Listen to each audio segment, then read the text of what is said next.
Quşun, belə deyim də, tarixi şəkillərdən, kinolardan, ondan sonra bizə gələn əlyazmalardan və 80-ci illərin əvvəli vaxtlarında rus kitablarından Bakı quşu haqqında məlumat verir. Biz yəni bugünkü gün tarixi olaraq, yəni bugün əlimizdə olan dəlillər, sübutlar bu qədərdir. Amma siz yaşlı nəsil olaraq bundan əvvəlki illərdə, məsələn deyək 70-ci illərdə, 60-cı illərin sonlarında Bakı quşunun hansı profildə, hansı skelet quruluşunda, çılpaq, badam və yaxud bir neçə cins olduğunu mən elə bilirəm ki, xatırlayarsınız da sizin gənclik vaxtlarınıza düşsə. İstərdim bu barədə məlumat verəsiniz. Çünki bu bir mənalı deyil. Bakı quşu deyəndə belə bir deyim yaranıb son vaxtlar ki, bu klassik, balaca xırda quşdur.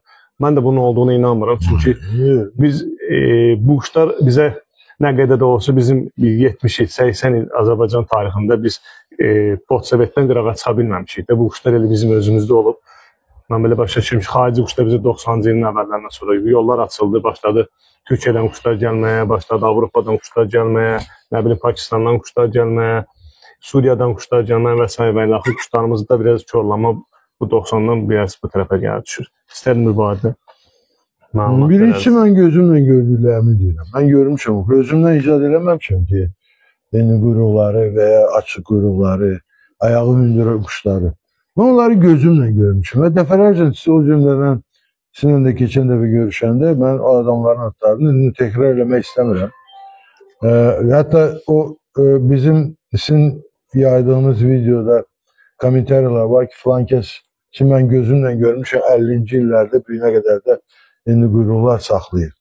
O deyənlər ki, bu quşlar Bakı quşu deyir, onlardan soruşmaq lazımdır ki, sən nəyi əsas götürərək deyirsən ki, Bakı quşu deyir.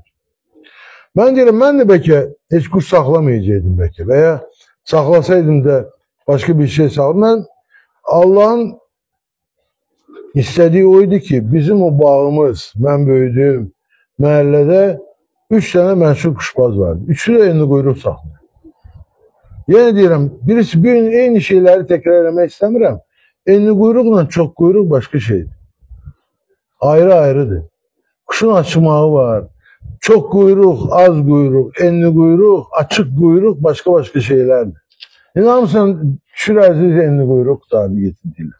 Enli quyruq, quyruğu enli olan idi. Quyruğunda tükünün eni olandır. Çox quyruq sayına görə idi, az quyruq sayına görə idi. Bir də açıq quyruq vardı, balıq quyruq vardı. Açıq quyruq, yəni quyruğunu açıq saxlayırdı. 14 də ola bilərdi, 13 də ola bilərdi. Amma quyruğunu açıq saxlayırdı. O quşlar mən deyirəm, yəni təkrar etmək, oğlu sağdır, soruşa bilərlər. Geçsin Ərəbəlinin oğlanlarını tapsınlar, 13 quyruq, vereyli quşlar, enli quyruq, açıq quyruq, enli quyruq quşlar idi. Deyirəm, gözümün qabağındadır. Mən onları özümdən neçənci illərdir o. O zaman nə Pakistandan quş gəlirdi, nə İrandan quş gəlirdi, heç bir yerdən quş gəlmir. 67-ci il, 65-ci il. Mən bu illərdən danışıram.